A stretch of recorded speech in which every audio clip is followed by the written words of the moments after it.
اعوذ باللہ من الشیطان الرجیم بسم اللہ الرحمن الرحیم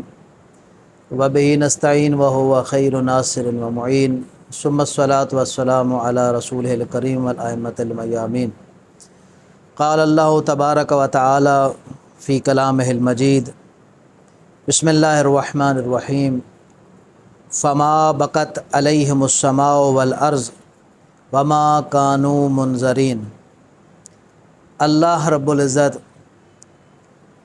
اپنی ہر قسم کی آلائش سے پاک اور حکمت سے لبریز کتاب کی سورہ دخان آیت نمبر 29 میں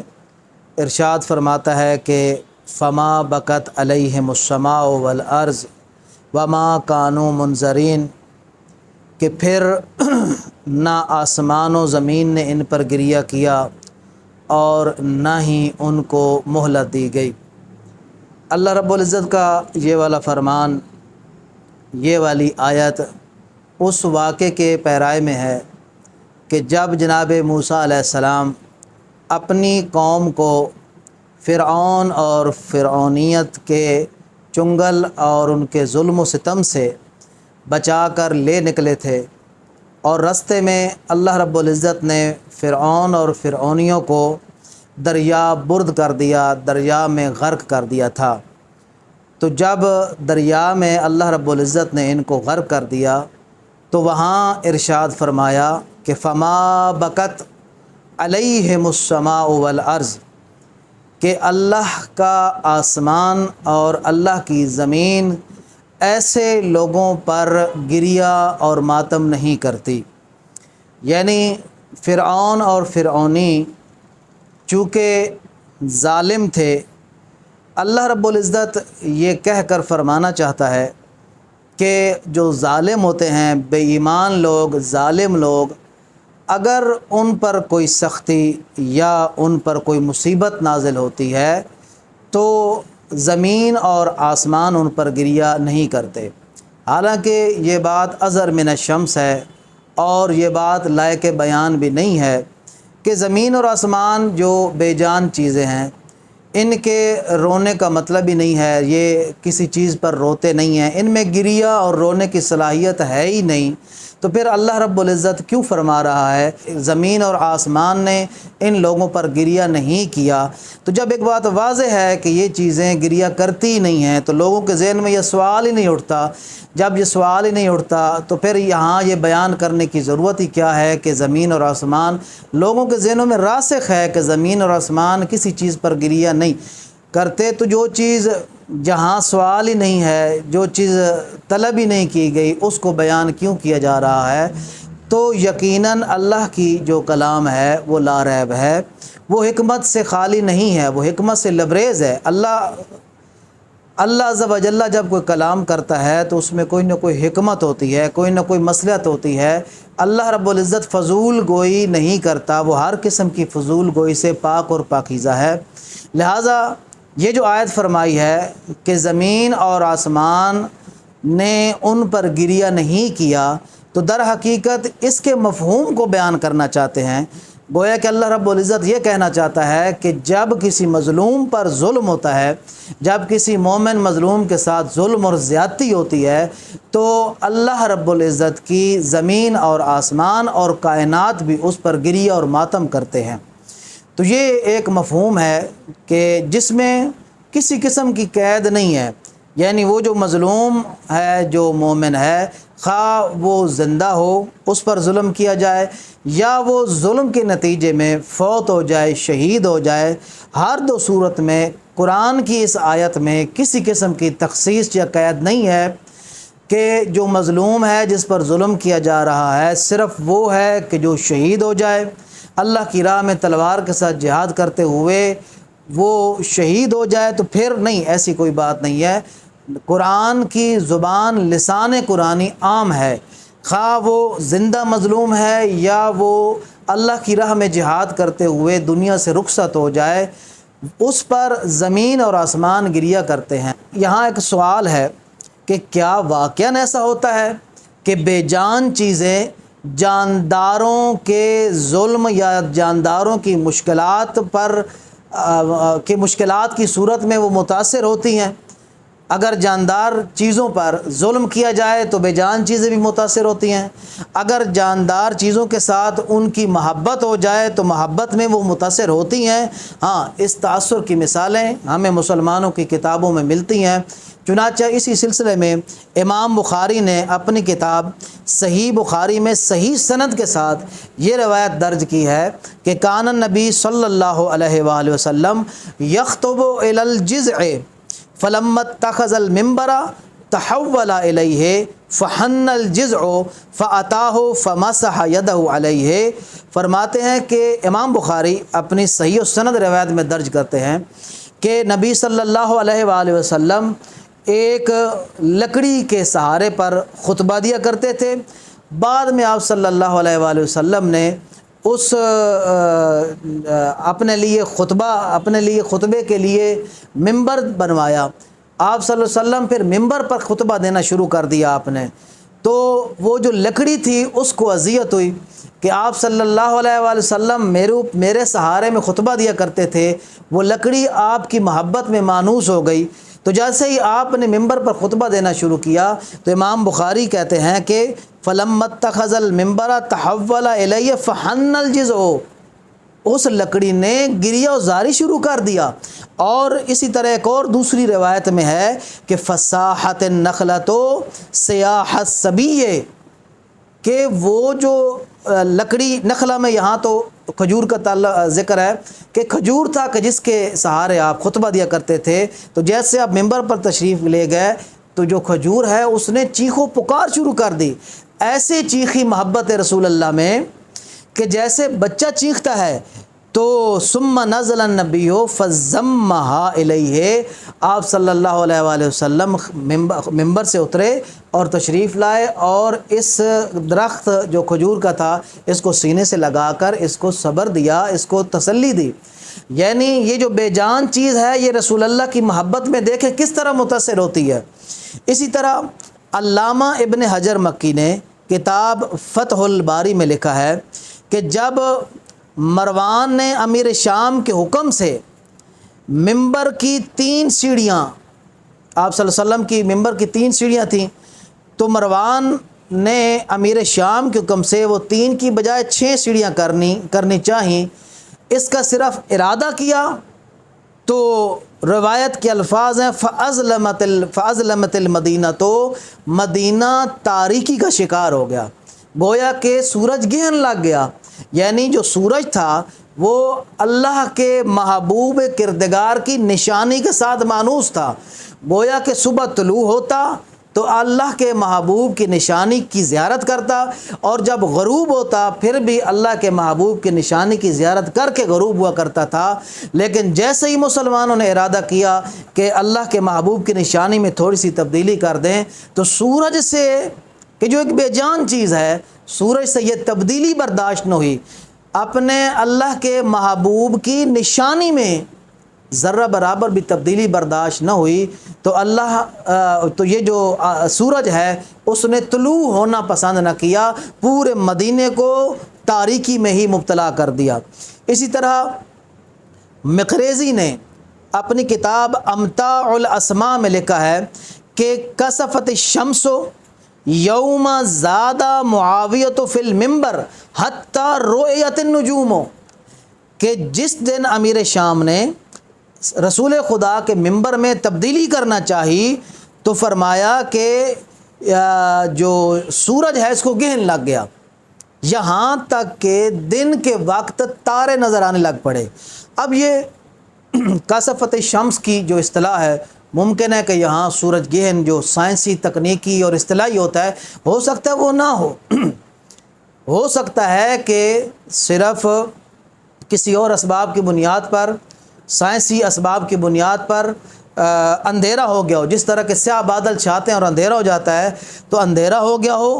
اور دن کے وقت تارے نظر آنا شروع ہو گئے ہوں، تو راوی نے اس کو کسفت شمس سورج گہن کے ساتھ تعبیر کر دیا۔ بہرحال تکنیکی سورج گہن ہو یا فقط مجازن سورج گہن کہا گیا ہے، لیکن روایت یہ کہتی ہے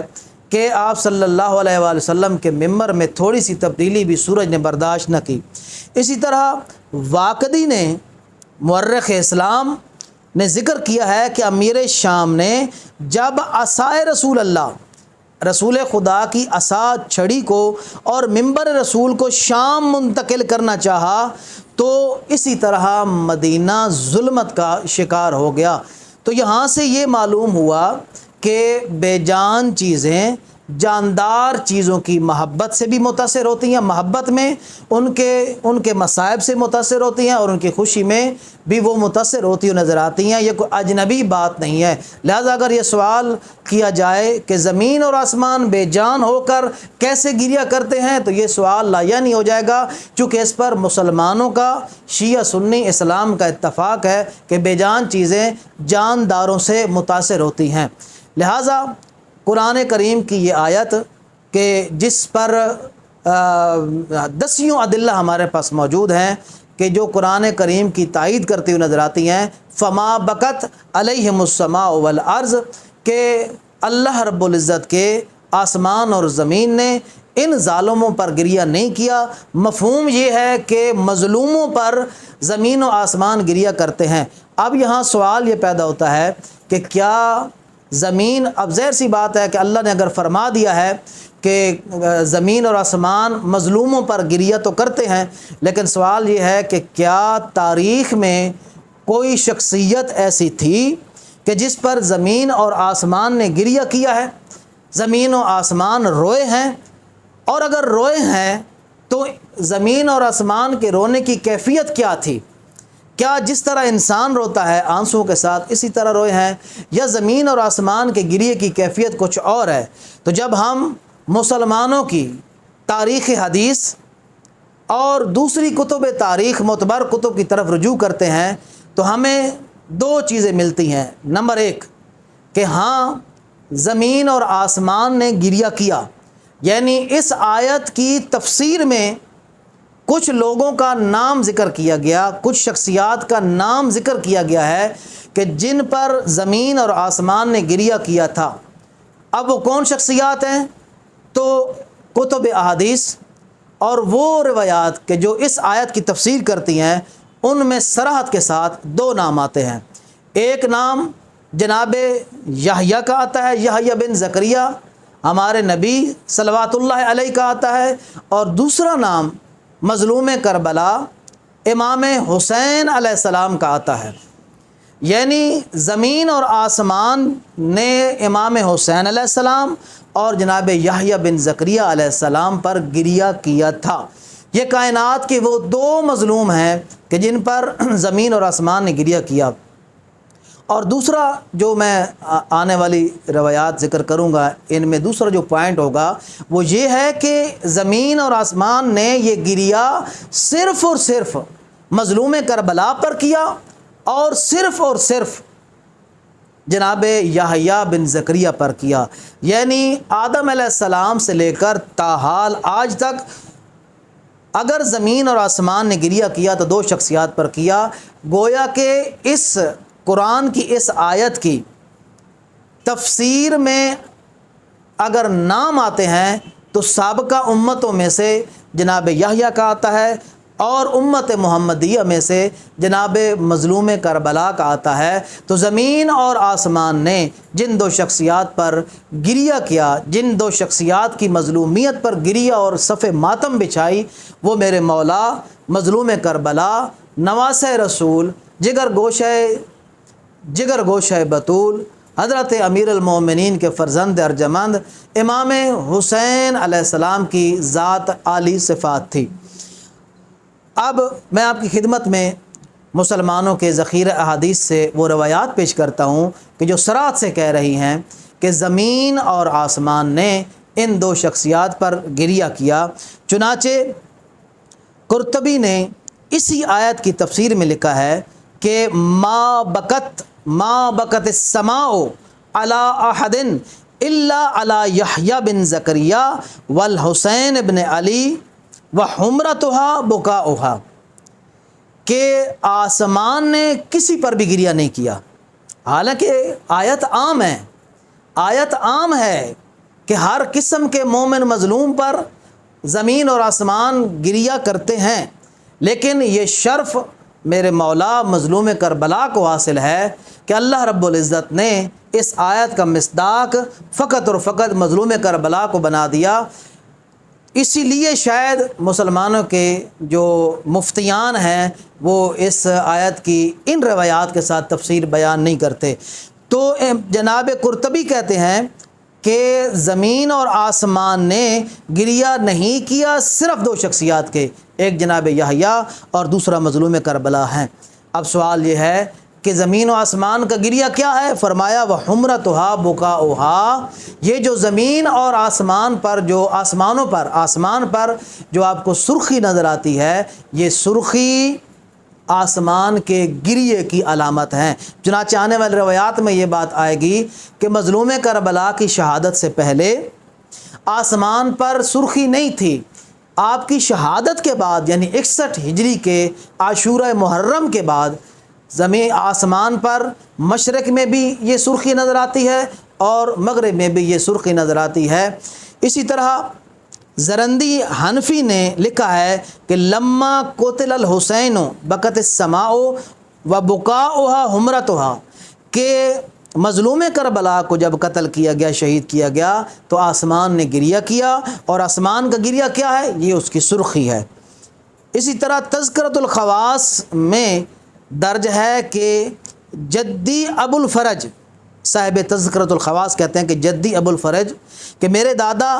ابو الفرج نے اپنی کتاب التبصرہ میں لکھا ہے کہ غصے کے وقت چہرہ سرخ ہو جاتا ہے، جس سے غصے کا علم ہوتا ہے اور معلوم ہوتا ہے کہ سرخ چہرے والا ناراض ہے، اور اللہ چونکہ جسمانیت سے پاک ہے اس لیے اس نے قتل حسین کے وقت اپنے غضب کا، اپنے غصے کا اظہار آسمان کی سرخی کے ساتھ کیا۔ لہٰذا آسمان کی سرخی مشرق کی طرف سے ہو یا مغرب کی طرف سے ہو، یہ سرخی میرے کریم اللہ، میرے رحیم اللہ کے غضب کا اظہار ہے کہ جو 61 ہجری کے واقعہ پر ہے۔ اسی طرح ہویزی نے اپنی تفسیر میں لکھا ہے کہ ایک دن حضرت امیر المومنین علی ابن ابی طالب علیہ السلام کے پاس سے ایک شخص گزرا جو دشمن خدا تھا، دوسری روایات میں ملتا ہے کہ وہ یزید تھا، دشمن خدا تھا۔ تو امام علیہ السلام نے یہ فرمایا کہ ھذا فما بکت علیہ السماء، یہ وہ شخص ہے کہ جس پر آسمان گریہ نہیں کرتا۔ مظلوم ظالم ہے تو ظالم پر تو آسمان گریہ نہیں کرتا۔ پھر مظلوم کربلا امام حسین علیہ السلام جب گزرے تو فرمایا ھذا لتبکین علیہ السماء والارض، یہ وہ شخصیت ہے کہ جس پر آسمان اور زمین گریہ کرتے ہیں۔ اسی طرح ابو حاتم رازی نے اپنی تفسیر کی جلد نمبر 10 میں یہ تذکرہ کیا ہے، تائید کی ہے کہ آسمان نے دنیا کی ابتدا سے گریہ بس 2 افراد پر کیا ہے، ایک جناب یحییٰ بن زکریا اور دوسرے امام حسین علیہ السلام۔ آسمان کے گریے پر علامت سرخی ہے، تو آسمان و زمین سے خون کا برآمد ہونا بھی علامت ہے۔ چنانچہ مسلمانوں نے خود اپنی کتب میں یوں نقل کیا ہے۔ ابن سعد نے اپنی کتاب طبقات میں لکھا ہے کہ مطرنا دمن یوم قتل الحسین،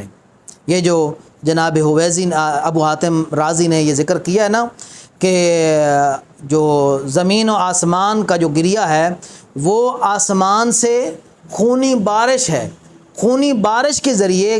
آسمان نے اپنی رحمت اور اپنے گریے کا اظہار کیا ہے۔ اس لیے ابن سعد نے اپنی طبقات میں صراحت کے ساتھ لکھا ہے کہ مطرنا دمن یوم قتل حسین، راوی کہتا ہے کہ جس دن مظلوم کربلا شہید ہوئے اس دن آسمان نے خون کی بارش برسائی تھی۔ اسی طرح عجلی نے اپنی کتاب السقات میں لکھا ہے لما قتل الحسین ابن علی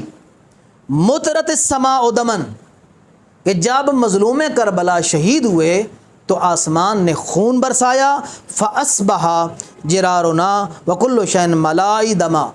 تو ہماری تمام ظروف، ہمارے تمام برتن جب ہم صبح اٹھے تو وہ خون کے ساتھ لبریز تھے۔ اور اسی طرح ذخائر عقبہ نے بھی یہی روایت نقل کی ہے، اسی طرح دلائل نبوت نے بھی اسی قسم کی روایات کو ذکر کیا ہے، اسی طرح خصائص کبریٰ نے بھی اسی قسم کی روایات کو، بہقی نے، امام بخاری نے تاریخ کبیر میں سرات کے ساتھ اسی طرح لکھا ہے کہ مطرنا ایامن او یوم قتل الحسین دما، کہ راوی کہتا ہے کہ کئی دن یا ایک دن جب مظلوم کربلا شہید ہوئے تو آسمان نے کئی دن آسمان سے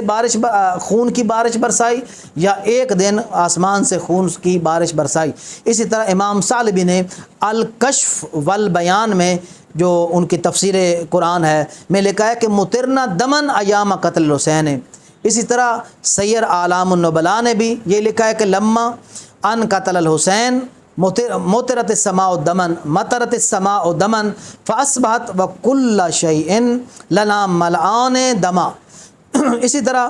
تاریخ دمشق میں ہے کہ خراسان، شام اور کوفہ میں بھی آسمان نے خون برسایا تھا۔ سوائے کے محرقہ میں علامہ ابن حجر نے لکھا ہے قد مطرت السماء دمن باقی اثر فی الثیاب مدتاً حتی تقطعت، کہ آسمان نے خون کی بارش برسائی اور خون کے جو اثرات ہیں کئی عرصہ بعد میں وہ باقی رہے، جہاں تک کہ لوگوں نے وہ آثار یا کپڑے کاٹ ڈالے۔ اس طرح المعجم الکبیر میں بھی ہے کہ ما رفع بالشام حجر یوم قتل الحسین ابن علی الا اندمن، کہ سرزمین شام سے پتھر اٹھایا جاتا جس دن مظلوم کربلا کو یوم قتل الحسین ہے، جس دن مظلوم کربلا کو شہید کیا گیا تو شام میں پتھر اٹھایا جاتا تو اس پتھر کے نیچے سے خون برآمد ہوتا۔ اسی طرح کی روایت ہیثمی نے مجموع الزوائد میں ذکر کی ہے۔ تو اسی طرح یہاں تک یعنی یہ تو نقطہ یہ تھا کہ زمین اور آسمان نے گریہ کیا، اور ان کے گریے کی علامت مشرق اور مغرب کی سرخی ہے۔ انہوں نے آسمان نے جو گریہ کیا وہ خون برسانے کی صورت میں، زمین نے جو گریہ کیا وہ خون اپنے اندر سے نکالنے کی صورت میں۔ اب سوال یہ ہے، اب یعنی اگلا نقطہ یہ ہے کہ اور کیا چیزیں ہیں، یعنی زمین اور آسمان میں اللہ تعالیٰ کی اس مخلوقات میں کوئی اور چیز بھی ہے کہ جنہوں نے مظلوم کربلا پر ہونے والے ظلم کا اظہار کیا؟ تو اس سلسلے میں طبقات، جنابی المودہ، العقد الفرید، معجم الکبیر وغیرہ کتب میں موجود ہے کہ جناب ام سلمہ سے روایت ہے، جناب ام سلمہ فرماتی ہیں سمعت الجنہ تنوح علی الحسین، کہ میں نے جنوں کو مظلوم کربلا پر نوحہ کرتے ہوئے سنا۔ یہ کتاب البدایہ والنہایہ میں بھی اسی طرح ہے اور معجم الکبیر میں بھی یہی ہے۔ چنانچہ اسی طرح ایک اور واقعہ جو ابن حجر مکی نے اپنی سوائے کے محرقہ میں ذکر کیا ہے کہ جو قافلہ قید ہو کر کربلا سے کوفہ گیا، کوفہ سے پھر شام گیا، تو کئی مقامات پر رشوت میں یا انعام میں جو لشکر یزید تھا انہوں نے کچھ اشرفیاں، کچھ سونے لیے، یا کسی مقام پر ذکر ہے کہ راہب نے ان کو کچھ پیسے دیے، کچھ درہم و دینار دیے، اس کے بدلے میں مظلوم کربلا کا سر ایک رات کے لیے اپنے پاس رکھا۔ تو کہتے ہیں کہ جب انہوں نے بعد میں جا کر یہ درہم و دینار تقسیم کرنا چاہا تو یہ درہم و دینار مٹی میں تبدیل ہو گئے تھے، اور ان تھیلیوں میں سے ایک تھیلی پر لکھا تھا وَلَا تَحْسَبَنَّ اللَّهَ غَافِلًا عَمَّا يَعْمَلُ الظَّالِمُونَ انما یؤخرهم لیوم تشخص فیہ الابصار، اور دوسری طرف لکھا تھا وسیعلم الذین ظلموا ای منقلب ینقلبون، اور 3 دن آسمان نے خون برسایا اور ہاتف غیبی سے آواز آتی تھی کہ یہ وہ امت ہے جس نے حسین کو قتل کیا۔ ہاتف غیبی سے آواز آئی، یہ وہ امت ہے جس نے حسین علیہ السلام کو قتل کیا، اور یہی امت قیامت والے دن ان کے جد بزرگوار سے شفاعت کی بھی امیدوار ہے۔ تو فرمایا اللہ کی پناہ، یقیناً یہ لوگ بروز محشر نہ حسین کے نانا کی شفاعت حاصل کر سکیں گے، اور نہ ہی یہ حسین کے بابا علی مرتضیٰ کی شفاعت حاصل کر سکیں گے۔ اور سب سے اہم کہ امام صادق علیہ السلام فرماتے ہیں کہ السلام علیک یا سار اللہ وابن سارہ، اے اللہ کے خون اور اللہ کے خون کے بیٹے، آپ پر سلام ہو۔ السلام علیک یا وطر اللہ الموتور فی السماوات والارض اشہد انا، اور آگے فرمایا بکت لہ السماوات السبع والارضون السبع وما فیہن وما بینہن، میرا سلام ہو اس جد بزرگوار پر کہ جس پر ساتھ کے ساتھ آسمان بھی روئے، ساتھ کے ساتھ زمینوں میں نے بھی گریہ کیا، اور جو کچھ زمین اور آسمان کے درمیان ہے سب نے گریہ کیا۔ اسی طرح بعض مسلمان مفکرین، شعراء اور ادباء نے بھی اس حقیقت کا اظہار کیا۔ چنانچہ ہمیری نے لکھا ہے کہ بکت الارض فقدہ و بکتہ باحمرار لہ نواح السماء، کہ زمین آپ صلی اللہ علیہ وآلہ وسلم کے جدا ہونے پر زمین نے گریہ کیا، اور اس کی بکا کیا تھی؟ وہ تھا آسمانوں کا گریہ کرنا سرخی کے ساتھ۔ بکتا فقدہ، فرمایا زمین اور آسمان دونوں روئے آپ کی جدائی پر۔ کتنا عرصہ؟ 40 صباحاً، 40 صبح، کل یومن عند الضحیٰ والمساء، ہر روز صبح کے وقت بھی شام کے وقت بھی، یعنی صبح جب سورج طلوع ہوتا ہے تو پہلے سرخی طلوع ہوتی ہے، پھر سورج طلوع ہوتا ہے۔ اسی طرح جب سورج غروب ہوتا ہے تو غروب ہونے کے بعد پھر سرخی ظاہر ہوتی ہے۔ تو اس کو وہ تعبیر کر رہے ہیں کہ سورج صبح جب طلوع ہوتا ہے تو روتے ہوئے طلوع ہوتا ہے، اور جب یہ غروب ہوتا ہے تو غروب بھی رونے کی حالت میں غروب ہوتا ہے۔ اسی طرح 4 صدی ہجری عباسی دور خلافت کے اسلامی مفکر، فلسفی، شاعر اور ادیب ابو العلا معری یہ کہتا ہے وعلی الدہر من دماء الشہیدین علی ونحلہ شاہدان، کہ زمانے پر 2 شخصیات کے خون پر، یعنی علی اور اس کے فرزند کے خون پر 2 چیزیں گواہ ہیں۔ وہ 2 چیزیں کیا ہیں؟ ہما فی اواخر اللیل فجران وفی اولیات ہی شفقان۔ وہ 2 چیزیں کیا ہیں؟ وہ رات کے آخر میں جب فجر طلوع ہوتی ہے، جب فجر طلوع ہوتی ہے تو چونکہ آسمان پر سرخی ظاہر ہوتی ہے، اور جب جو سورج ہے وہ غروب ہوتا ہے تو بھی آسمان پر سرخی ظاہر ہوتی ہے۔ تو یہ شعراء بھی آسمان کے گریے کو اپنی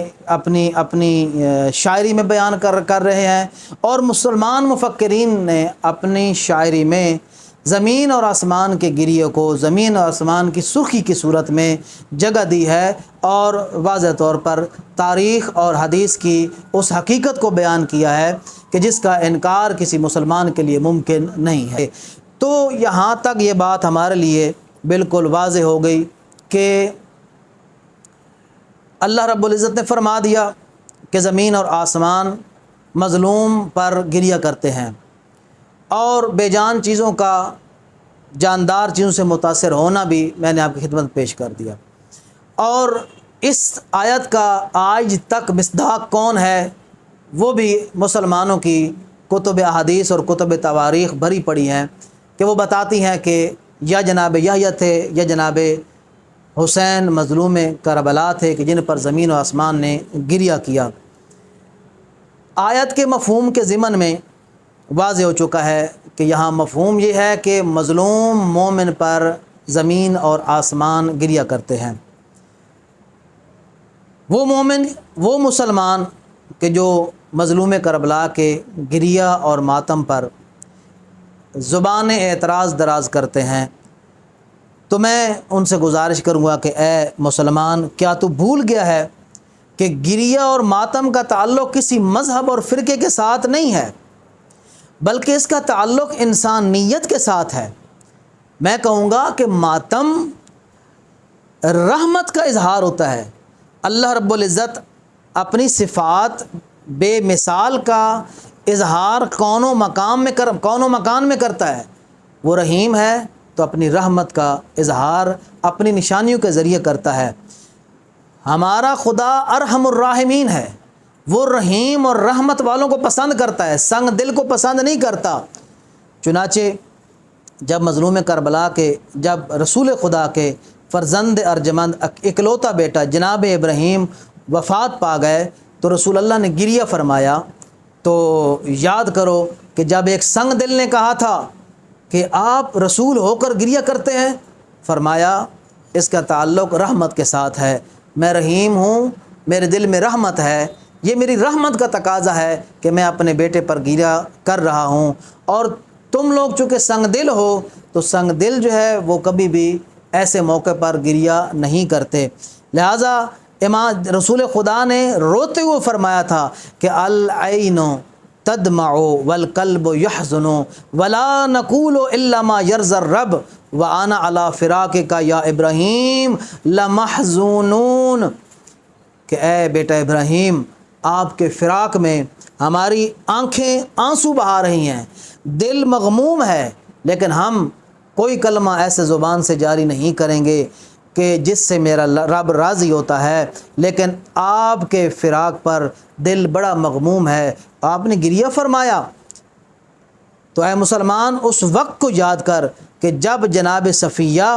اپنے بھائی جناب حمزہ سید الشہداء کی لاش مبارک پر آئیں اور انہوں نے گریہ کیا، مظلوم کربلا رسول خدا نے منع نہیں کیا،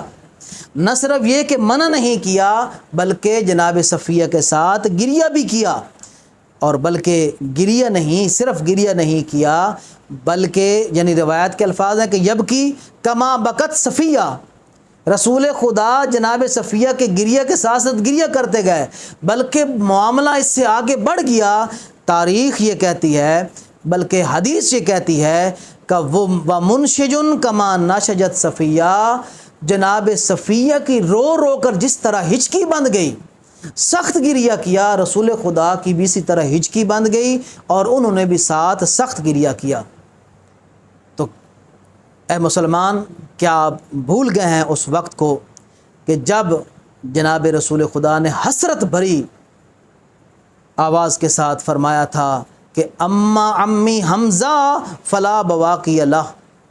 ہائے افسوس کہ میرے چچا حمزہ پر کوئی بھی گریہ کرنے والا نہیں ہے۔ یہاں مسلمان عورتیں اپنے شہداء پر رو رہی تھیں، رسول خدا نے آ کر منع نہیں کیا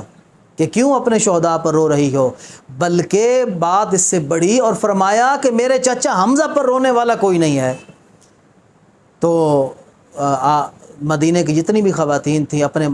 شہداء کو چھوڑ کر جناب حمزہ پر گریہ وزاری کرنے لگ پڑیں۔ کیا رسول خدا نے وہاں منع فرمایا تھا کہ شہداء پر رویا نہیں جاتا؟ جناب جعفر طیار پر جناب سیدۃ النساء العالمین جناب فاطمہ گریہ فرما رہی تھیں تو آپ صلی اللہ علیہ وآلہ وسلم نے یہ دے کر فرمایا کہ الا مثل جعفر فلجبک البواکی، جعفر جیسے مظلوم پر رونے والوں کو رونا چاہیے۔ اس کا خلاصہ اے میرے مسلمان بھائی، اے مومن بھائی، یہ نکلا کہ شہیدوں پر گریہ کیا جاتا ہے۔ قرآن نے کہا کہ مظلوم مومن پر آسمان بھی روتا ہے، زمین بھی روتی ہے۔ اس میں یہ نہیں کہا کہ شہداء پر نہیں روتے، چونکہ شہید زندہ ہوتا ہے۔ حضرت رسول خدا جناب ابراہیم علیہ السلام تو چلو اپنی طبی موت کے ساتھ دنیا سے رخصت ہوئے تھے، تو وہ تو قطعاً شہید نہیں تھے، اس پر بھی رسول خدا نے گریہ کیا، اور جو شہید تھے سید الشہداء تھے جناب حمزہ، جناب جعفر طیار، خود بھی روئے، گریہ بھی کیا، گریہ کی تشویق بھی دلائی۔ مجھے اے مسلمان بتاؤ کہ کیا یہ شخصیات شہید نہیں ہیں؟ اور کیا شہید زندہ نہیں ہوتا؟ تو جب شہید زندہ نہیں ہوتا تو پھر تم کیوں کہتے ہو کہ روئیں وہ جو قائل ہوں ممات شہداء کے، ہم زندہ و جاوید کا ماتم نہیں کرتے؟ تمہارا دعویٰ تو یہ ہے کہ تم زندہ اور جاوید کا ماتم نہیں کرتے، جبکہ اے مسلمان تمہارا رسول بھی زندہ اور جاوید کا ماتم کرتا ہے۔ نہ صرف زندہ اور جاوید کا ماتم کرتا ہے بلکہ جو زندہ اور جاوید پر ماتم نہیں کرتا اس پر وہ ماتم کرنے کی تشویق دلاتا ہے۔ بلکہ تمہارا خدا زمین اور آسمان کو حکم دیتا ہے کہ زندہ اور جاوید پر ماتم کرو، چونکہ نہ قرآن میں موجود ہے کہ شہید پر ماتم نہ کیا جائے، اور نہ ہی رسول اللہ کے کلام اور عمل میں موجود ہے کہ زندہ اور جاوید پر ماتم نہ کیا جائے، بلکہ صراحت کے ساتھ ہے کہ زندہ اور جاوید پر ماتم کیا جائے۔ زندہ اور جاوید پر زمین و آسمان ماتم کرتے ہیں، زندہ اور جاوید پر اللہ رب العزت اپنی رحمت کا اظہار فرماتا ہے، زندہ اور جاوید پر رسول خدا روتے ہوئے نظر آتے ہیں۔ تو اس لیے میں کہوں گا جناب علامہ علی نقی نکن صاحب کی زبانی کہ جب آپ یہ کہو گے کہ ہم زندہ اور جاوید کا ماتم نہیں کرتے، تو علامہ علی نقی نکن صاحب فرماتے ہیں تو کیا رو گے ان کو جو ہلاک ابدی ہیں؟ چونکہ اللہ تو کہتا ہے کہ زندہ کو رونا چاہیے، تم کہتے ہو ہم زندہ کو نہیں روتے، تو کیا رو گے ان کو جو ہلاک ابدی ہیں؟ کیوں زندہ و جاوید کا ماتم نہیں کرتے؟